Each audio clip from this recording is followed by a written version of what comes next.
All right, y'all. We have another drywall repair, but this one, drywall repair in different spots. You know what I mean? Yeah. They had to pull this down. Had some mold issues, so we have to take care of this spot on the ceiling. Get some drywall back up here. Over top of this door, we have to fix that. And then, you know, you see where the casing is going. So we'll get that casing fixed. You come down on this wall behind this, all these sheets of drywall. And I got another spot on the wall. Needs to be fixed. All right, we'll take care of that.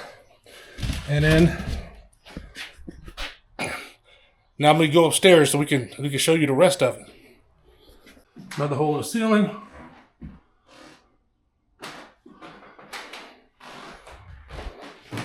Got inside the closet. Down at the bottom.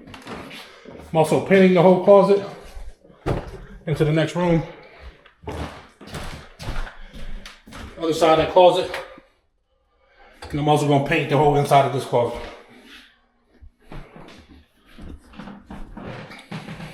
That's a good amount of stuff for us, man. These kind of jobs that I like. You know, a couple days, we'll be out of here, man, but let's get started. All right, I'm about to get this thing started. So let's go. I got everything set up. Got my little bench, as always. And I got my little trash can. Don't throw anything on the floor if I can help it.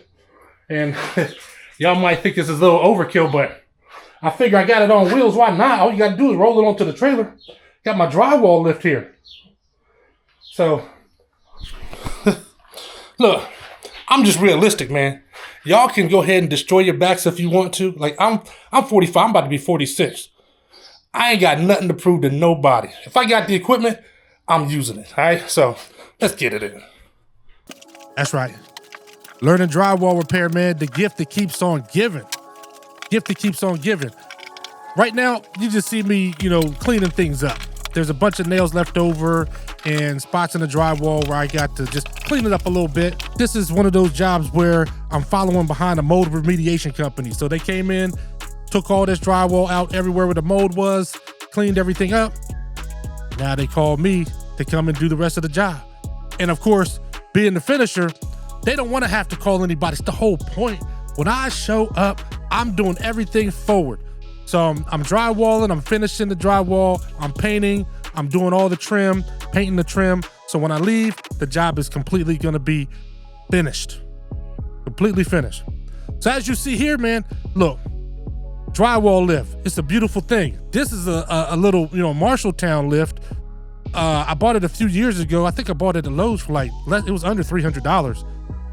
If you're like me, I mean, I use this thing a few times a year. I'm not a guy that's doing drywall, especially full sheets of drywall every day. I'm mostly a small repair guy, but when I have to do this and do ceilings, this thing is wonderful. I think I did a video on it a while back. I put it up here in one of these, you know, in the corner or whatever. But yeah, this thing is a blessing. And speaking of that, I said earlier, you know, I use these things and they save your body, right? A lot of these things, you know, I'll see guys out here in some of these videos, like got 4 sheets of drywall, hauling it upstairs like it's a big thing, and they're trying to prove something until they're my age. They're 45 and their spine looks like a Twizzler. You know what I'm saying? Like, what are you talking about? What are you doing? Wouldn't that be crazy? They went to the doctor, got the x-ray, and the doctor was like, I'm sorry, man. You have developed spinal churro stick syndrome. Man, y'all better use what's available to you. This little sheet right here, it's not even half a sheet, width-wise. Length-wise it is, but yeah, not even half a sheet, and that's it. And look, luckily to this day, I'm knocking on wood, I'm doing all that. Never had any back issues. But I do, you know, make sure that I'm just careful. I'm just careful about, you know, the amount of things that I'm lifting and what I'm doing. Which ultimately leads me to the topic of conversation today. Are you ever really too old to get into this type of work, this type of business, or just do this kind of work in general? I mean, you can definitely be out of shape, which, watch your mouth. We'll be talking about that in the next video. Before I get into that, let me show y'all something. This is the kind of tape I use when I do my corners. That Perfect 90, man, is beautiful. And The reason why I like it is like I said before, I don't do production work, right? I'm not doing a whole house of drywall. If you're doing a whole house of drywall, you can't use this tape because it's just way too expensive. But what I like about the tape is that no matter how bad the corner is, it gives me a perfect corner. I don't have to play around with the tape at all. And the edges are tapered so that when I go over it, I don't need as much mud to get a smooth corner. So, you know, this stuff is easy for me to work with. I like that, and I can get it done much faster. I don't have to, you know, I can do both sides at the same time. All right, I want to show y'all something. I told y'all when I have something that's in a weird situation or whatever, I just come across anything I want to show y'all real quick, stuff you run into. So, I told you this house is old, right? So this framing is very suspect. So of course you have these, I don't know what they are on center. I mean, it looks like it might be a little wider than, 16 on center, but whatever. The crazier part is over here. So when you get to the wall here, from this joist to the wall, I mean, it has to be a good 3 feet. It's like 2.5 to 3 feet. So they had to put these boards in here sideways as a place to hold the drywall. So that means here though, I don't know what was holding on to the drywall because there's nothing here. There's a board up here, but there's nothing for me to attach like the drywall to in this whole corner. So basically I'm saying, how am I gonna put a board there? So what I'm gonna do is I'm gonna put a board on top of here going perpendicular. Another one going perpendicular, and then attach another 1x to it, and hopefully it'll be level with this board right here so that I can just drywall right up to there and I'll have something to attach it to. Other than that, I can't really think of anything else. So that's the plan for right now. I was gonna cut it a little wider because that's what a lot of times I'll do. I'll cut the drywall and then I'll put it up to the ceiling and then cut the hole to the size of my drywall and make it easy to fit. But I just don't really want to lose any more loose fill insulation.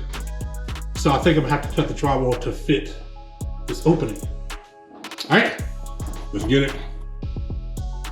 And before you start talking about the framing and all that, look, this is an old house. I don't know if the builder was shady or if this is just how they did it back then. This house was before they started having inspections and all that. So it just is what it is, and ain't nobody gonna go back and reframe the whole house. I mean, matter of fact, it was built like this and they haven't had any structural issues. You know what I mean? It's holding up very well. So it just is what it is. But I gotta find a way to get that sheet of drywall attached. I guess, they just had it sitting on top of the old drywall, the actual wall drywall, and that was good enough. And look, like I said, it lasted for 40 years. You know what I mean? So was it wrong? I mean, actually more than that, lasted as a 50 years. So you won't hear me complaining. They were doing what they did, man, and it worked. But I think as long as, you have your health and strength and you can move around, there is no age limit, right? There's no age limit. I used to know a guy when I was working at Lowe's. The first time I worked at Lowe's, I worked at Lowe's twice. The first time I worked there, I think I was 25, about 20 years ago. Man, I knew a dude that used to come in there and he was a roofer and he used to roof by himself. He was like 75 years old. He's like 75. Now he had been doing it for a long time, so his body was used to it, but it don't matter, he was 75. And he was still getting on roofs by himself and putting in that work. So I think, whatever age you get started is when you get started. If you can do it when you're younger, I mean, of course there ain't nothing like it. Because to me, it's all about just learning how to do things the smart way, not killing yourself, not, tearing your back up and all that when you're, 30. So then by the time you get to 40, you're already having back issues and knee problems and all kind of stuff like that. It's like, when you're young, hey man, use that drywall lift. Don't let nobody punk you into, putting up all, 100 sheets of drywall on a ceiling and just doing that without a lift because, you're young. Don't let nobody talk you into no mess like that. Also, as you see, I'm still using that perfect 90 in those corners. And I used to have a little bit of trouble when I first started using it because it's a little thicker than regular tape and getting the corners as they go into the old drywall to get it to be a smooth transition and not have a hump there or something like that. And I perfected it now, but that was a little bit of a struggle getting that perfected. And also this job, just in case you're wondering, for me, this job actually took, the whole thing was about 5 days. But wasn't because it had to take 5 days. It was because this was like a job where I was helping out a previous customer, a realtor. So I already had a full schedule. I was basically just coming after work, doing something, and then going home. Coming after work, doing something. So you'll see me in different clothes because I would come one day, just do one layer of mud, and I'm out. Luckily, the house is empty. It was all locked up and everything. So I had a key and I was able to leave stuff there. So I didn't have to empty the house and clean up every day. And it turned out to be a great addition to the week. It was a nice chunk of extra money that I wasn't expecting. So I started the business when I was about 39. And the one reason was, it was funny because I was determined to start this thing before I was 40. I just was. Why? I don't know. I just had a thing where I was like, I needed to start it and I was moving in that direction, but I was determined I'm gonna do this thing before I hit 40. And I did. I was 39. And not only was I not too old to start the business, but man, I was practically running. I was charging so little that the only way I could make any money was to move as fast as humanly possible. And it was ridiculous until I started learning how to charge. Now you see me, I'm doing the last layer of mud, right? I actually use a skimming blade for this one. And I'll show you, I was just putting some mud up there. And the reason why I use the skimming blade, you see that right there? I don't even know which the one this is. This might've been a 42 inch or something like that, skimming blade. But the reason why, I usually don't use them, but I wanted this one to be like super flawless, if that makes sense.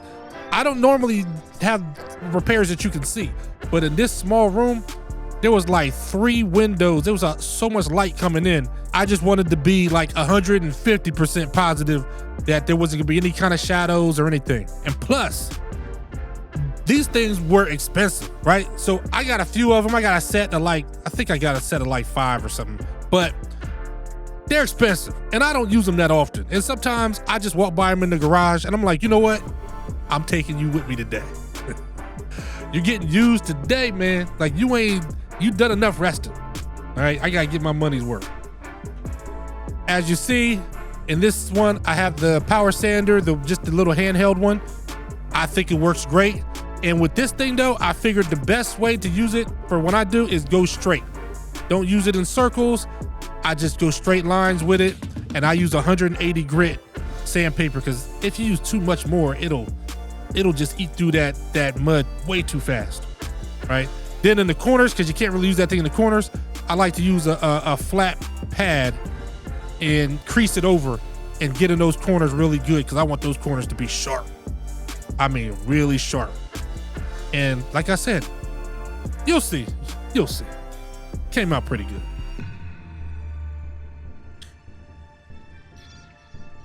Yep. I was running around doing the jobs when I first started because I was charging so little. I almost remember like the first job I took when I left my job and went full time in business. Oh man, I was running like crazy. By the way, you see I'm in the garage. There's a lot bigger area, so I'm using the power sander with the pole hooked up to the vacuum. You see spots where you see little dust shoot out? That's my fault. That's because there's an instance where I'm not holding it flat and I kind of go off on a little tiny bit of angle and just that quick, a little burst of dust shoots out. But that wasn't hardly anything. Plus I was in the garage, so that wasn't really a big deal. But the reason why I was running around like crazy is because my prices were so low. I think the first job I did, it was a hardwood floor, and I charged so low for it. Man, I was in the house, I'd do all the way to the ends, get to measuring, and then I'd have to run outside. And luckily they let me set up in the garage. I had a table saw and a miter saw in the garage, and I'd run outside and then back in, outside and then back in. I mean, you would think I'd be a lot smaller, you know what I'm saying? But it's crazy. but it didn't change. You know what made it change? Because I knew I was charged and I had to charge more. But what actually is, my ego got hurt. And right now I'm priming. That's primer right there. That Sherwin-Williams Pro Block. I love that stuff. My ego got hurt because I would drive past other job sites, other people working, right? And everybody working was walking. They'd be walking. I mean, everybody walking. I'm like, I see a job where it's 2 or 3 guys and, you know, guys walking out to the trailer to get some tools, and the other guys, or one guy's talking to the other guy. And I'm like, how are they able to do that and make money? You know? Look at that. There you go. I just got the primer on it right now. I am actually painting the ceiling on these jobs. So you see how flat that is though? Oh, it's a beautiful thing. We're already getting to the point where the repair disappears. Now we just got to make that primer disappear. So you see there, putting primer on that ceiling in the garage. That's coming together well too. What's crazy is, for all I know, them guys weren't making any money. They could have been just like losing money left and right. But in my mind, I was like, they know something I don't, because they're comfortable working the job and just looks like they're just had a good pace and enjoying their day, while I'm sitting here literally running all day long. So something had to change, and eventually, you know, I did that. I raised my prices, and since then, it's been beautiful. So let's go ahead and get this job painted up.